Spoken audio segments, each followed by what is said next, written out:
Good day. Today, we're gonna present our inventory management system.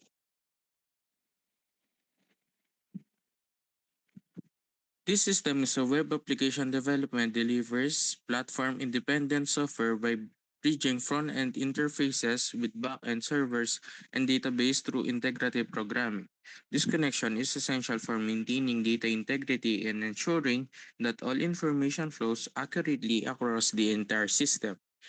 In retail environments such as integration is particularly transformative as it is eliminates manual workflows and reduce human error by providing real-time synchronization that instantly updates data across the database to prevent conflict and improve operational efficiency.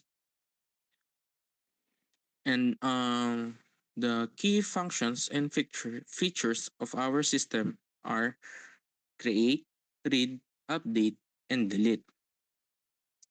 Also, we have a user authentication, which authenticates the user while via logging in their username and password. Second is the homepage or the dashboard, a summary of all products which you can view the total number of products categories and the transactions of those products, and also if they have enough or um plenty of stocks. The third one is the product management module. This module, the users will be able to manage the product records by creating, updating, deleting the records from the system. And the fourth one is the category management. Users will able to organize the products in different categories. They can create categories, they can and they can delete the category, and the last one is the supplier management. It keeps the track of the supplier details for the from the different item in the inventory. And the significance of our system is the manual approach to inventory management introduced critical vulnerabilities that the inventory management system effectively revolves. Traditional methods are highly susceptible to human error, such as typos and calculation mistakes from handwritten entries or spreadsheets. However, the new system eliminates the risk by using an automated input module that handles calculations instantly and accurately. Furthermore, while physical ledgers often suffer from data loss and inconsistency, centralizing information within a MySQL database creates a secure, highly structured single source of truth. Finally, the proposed system tackles the widespread operational inferences of manual steps by providing a centralized dashboard for real-time data retrieval alongside a secure deletion module, which prevents outdated or invalid listings from cluttering the records and slowing down the decision making. The and for the beneficiary, um, we have two beneficiaries, which are the tech owners and the store inventory clerks. The benefit for the um, store owners are provide business managers with clear oversight of stock values, helping them to prevent stockouts of high demand items and giving them a clearer look at their store financial health. The second one is for the store clerks, which they equips operational staff with a simple interface that automates stock tracking, allowing them to record a new hardware shipments and adjust retail prices quickly without tedious manual paperwork. And for the data dictionary, Data dictionary. First is inventory table. Field name. First is ID. Item ID. Data type is text. Data format variable. Field size is 50. Description is unique identifier for each inventory item or primary key. Example of item ID is prod 001. Second is item name, data type is text, data format is variable, field size is 100, description is the name or description of the item. Example of item name is mouse. Third is category. Data type of category is text. Data format is variable. Field size is 50. Description is category name that belongs items to. Example of category is electronics. Fourth is quantity. Data type of quantity is the integer. Data format is numeric. Field size is default. Description is the current stock level of the item. Example of quantity is 150. Fifth is unit cost. Data type of unit cost is decimal. Data format is 0.00. Field size is 10 and 2. Description is the belong cost price per single unit of the item. Example of unit cost is 29.99. Six is total value. Data type of total value is decimal. Data format is 0.00. Field size is 10 and 2. Description is total financial value or quantity x unit cost. Example of total value is 4,498.50. Status, ay, 7 is status. Text, variable, field size is 20. Description is current availability status of the item. Example is in stock. Second is supplier table. Field name, supplier ID. Integer, auto increment, field size is 11. Description is unique identifier for each supplier or primary key or PK. Example of supplier ID is 1. Second is supplier name. Data type is text, data format variable, field size is 100, description is official company name of the supplier. Example of supplier name is ASUS. Third is contact person. Data type also is text, data format variable, field size 100, description, name of the primary contact person at the supplier. Example of contact person is Juan de la Cruz. Fourth is phone. Data type text, format is variable, field size is 20, description, contact phone number for the supplier. Example is 9 12 34 56 7 8 and 9. Field name, fifth is email. Data type is text. Data format variable. Field size is 100. Description of email is contact email address for the supplier. Example is gmail.com. Third is categories label. Field name, first is categories ID.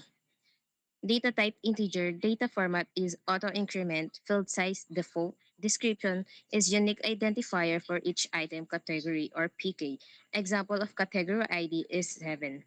Second is category name.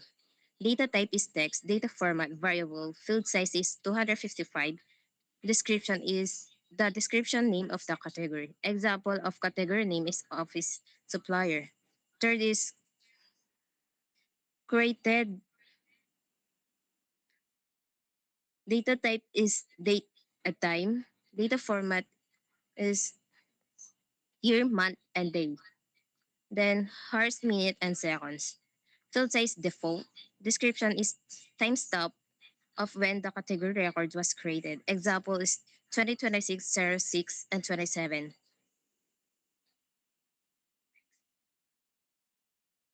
System logs table. Field size log ID. Data type is integer. Data format or is auto increment. Field size default. Description unique identifiers for each item. Log in, log, or PK. Example of log ID is 1042. Field name second is username. Data type is text. Data format variable. Field size 100. Description of username, username of person attempting to log in.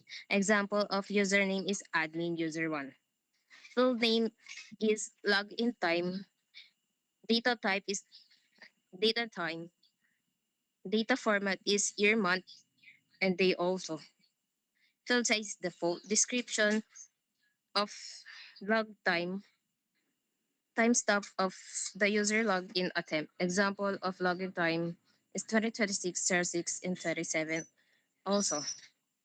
Then the first minute and seconds is 21, 47, and 15.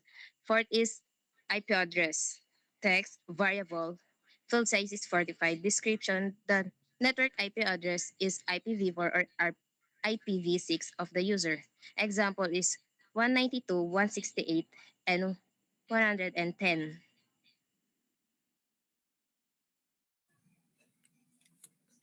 Now the software development tools. This is the software development tools, the SAM, the Visual Studio Code, Postman, and MySQL. First, the SAM. The manual approach to inventory management introduced critical vulnerabilities that the Technologia inventory management system effectively resolve.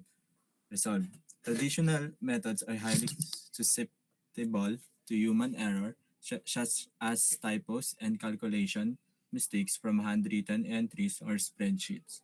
However, the new system eliminates these risks by using an automated input module that handles calculation instantly and accurately. Furthermore, while physical ledgers often suffer data loss and inconsistency, centralizing information within a MySQL database creates a secure, highly structured single source of truth. Finally, the proposed system tackles the widespread operational inefficiencies of manual setups by providing a centralized dashboard for real-time data retrieval alongside a secure deleted module, which prevent outdated or invalid listings from cluttering the records and slowing down decision making. This is the key features of XAMPP. The number one is all-in-one package. XAMPP is a collection of all these technologies: Apache, MySQL, PHP, and Perl. Within one package, it is makes life much easier by avoiding any complicated process of installation of each component separately. Cross-platform compatibility. XAMPP operates in Windows, macOS, and Linux, experiencing any problems related to compatibility. Apache Web Server. The default Apache server enables developers to host and test PHP based on application before moving them to live servers. XAMPP Control Panel. The XAMPP package offers a GUI control panel that enables user to conveniently start and stop the Apache and MySQL servers with one click of a button. PHP My Admin interface. XAMPP is equipped with PHP My Admin, tools that enable visual management of MySQL databases by using a visual interface as opposed to compound line queries.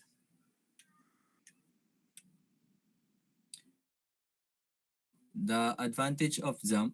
XAMPP makes sure an internet connection or any kinds of hosting service is not required during development. Thus, the whole process of developing the inventory management system can be done locally. XAMPP provides zero configuration, which means that student can easily configure the PHP and MySQL development environment in a matter of minutes. XAMPPs offer PHP version 7 and above, which means the PHP RESTful API code created for this project will be supported by it. PHP Admin included in XAMPP facilitates the task of managing databases. So the second is Visual Code. Visual Code is an open source lightweight code editor that has been developed and is managed by Microsoft Corporation. Visual Code is among the most popular code editor used worldwide, which support a number of different programming language such as HTML, CSS, JavaScript, PHP, Python, and etc. Due to its robust extensions marketplace in the current project, Visual Studio Code was used as the main IDE to write, edit, organize, and debug all the source of code files of the inventory management system. This is the key features of Visual Code. The IntelliSense integrated terminal, native support for jet version control, extension marketplace, multi-role workspaces, and split editing, syntax highlighting, and code folders. This is the advantage of Visual Studio Code. The lightweight, the lightweight nature of Visual Code makes sure that its performance remains high even on low-power devices, thus making it possible for everyone to use this tool. The IntelliSense's functionality have to minimize the number of errors caused due to human mistakes as well as shorten the development period because of the real-time code completion and error checking. Using integrated Git functionalities allows the team members to collaborate efficiently while working on the project and tracking its different version. Thanks, thanks to the fact that Visual Code is capable of working with PHP, HTML, CSS, and JavaScript simultaneously, it becomes unnecessary to use several different tools to develop a full stack application. The third is Postman. Postman is application for developing, testing, and documenting IPAs created by a Postman INC. It's provided a convenient GUI which allows developer to create, send, and examine the HTTP request without need for a front end. Postman was chosen for use in this project as the tool for API. This is testing and RESTful APIs of the inventory management system before their integration with the JavaScript based front end application. With the help of Postman, it's will possible to test all for CRUD operation. This is the create, post, read, get, update, put, and delete. This is the key features of Postman API. HTTP request builder, response and spectator, collections, inventory variables, automated testing by scripting, auto generation of API documentation. Advantage of Postman API. Postman has enabled our group to run tests on all PHP API endpoints separately, thereby proving that all CRUD operation were function and properly before the implementing in front-end JavaScript code. The visual codings will expect the tools to help us to analyze easily and diagnose the solved problem in JSON data. It is generated by API that including field name, missing data, and wrong errors codes. By categorizing all the endpoints in the Postman collection, we were able to provide an organized and reusable set of text during the system demonstration to prove that all CRUD operations were working in all modules. By allowing text to be performed on the HTTP methods, Postman ensured that our RESTful API meet all standard conventions of Web APIs and was compatible with the JavaScript French calls in the front end. And the lastly is MySQL. It is a free database management system which is an RDBMS. It's developed by Oracle Company. MySQL is amongst the most used database management system in the world due to efficiency and interoperability compatibility with the PHP program language.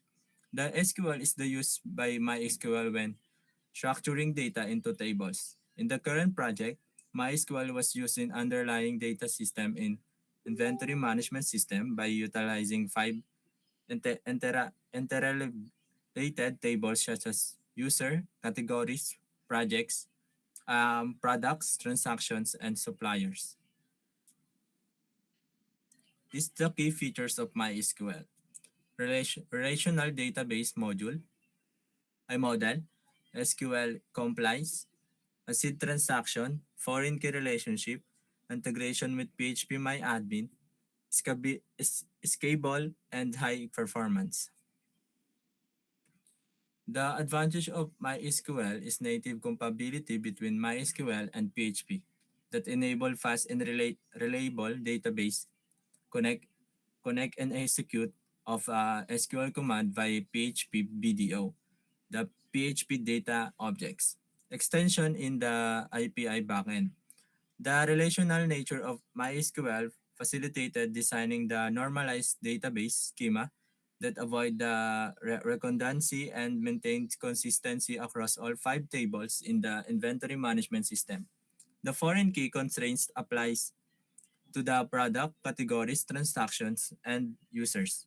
Table enable informant of data integrity and avoidance of the consistent data entries. The combination of MySQL and PHP may admin within the environment facilitated the process of setting up the database and allowed the team to create and text the database schema visually prior to coding PHP API.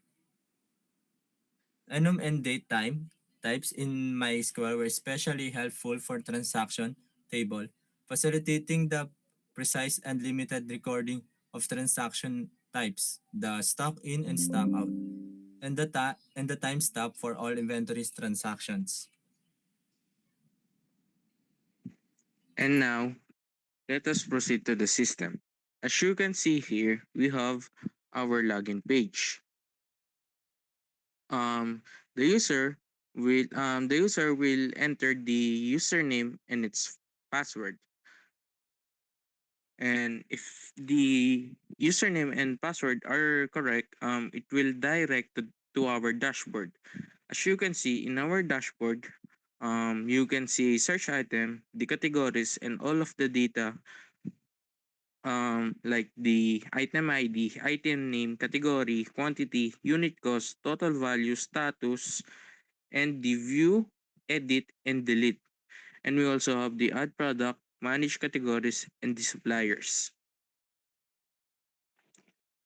This is the view record. This is the sample of the view record. You can see the item name, category, quantity, unit cost, total value, and status. And this is for the update. You can update the item name, category, quantity, and the unit cost. And for the delete, um, it has a confirmation whether the admin is really want to delete the data. And for the next one is the add product.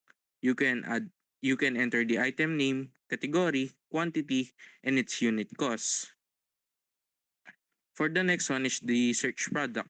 You can search the either the item ID or the item name of the product, and it will automatically show the item that you search. And for the next one is the manage categories. You can add a new category and you can delete the category that you won't be needing anymore. And for the next one is the manage suppliers. Here you will enter the name name of the suppliers and the phone number and its email address for your contact.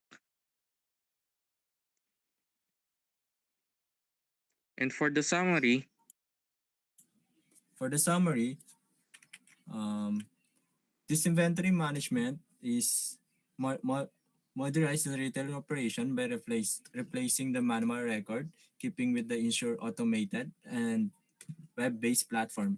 Built using the classic three-tier tech stack, is connect a user-friendly HTML and CSS interface to sana, for user interface. The system effectively transactions manual records keeping into an automated central platform. Through an implementation of the core iCRUD create, read, update, delete operations. The system ensures data integrity, minimize human errors, and provides real-time visibility into stock level, supply details, and category organization. The development workflow support by tools such as XAMPP, Visual Studio Code, and Postman demonstrate a successful application of integrative programming, successfully bridging the front end, back end, and database layer into functional ecosystem.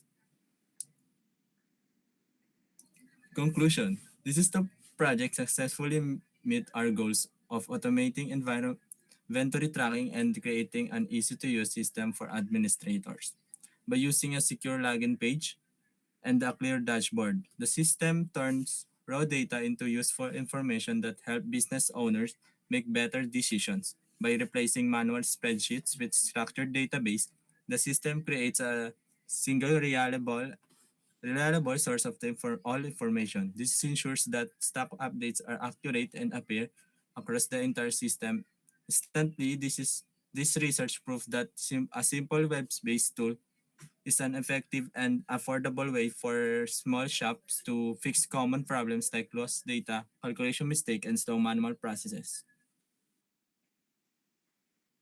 The recommendations in relation to future development of aforementioned action research, it is suggested that there should be a capability to introduce the role-based access control such as the admin account where the higher permission compared to the staff account, especially for action that pertain the deleting records and creating financial statement. Furthermore, the development may involve the introduction of a low stack and reorder notification system through email or other notification in the application itself, which will allow manage to be immediately notified and the number of records. And that's all for our inventory system. Thank you. Thank you.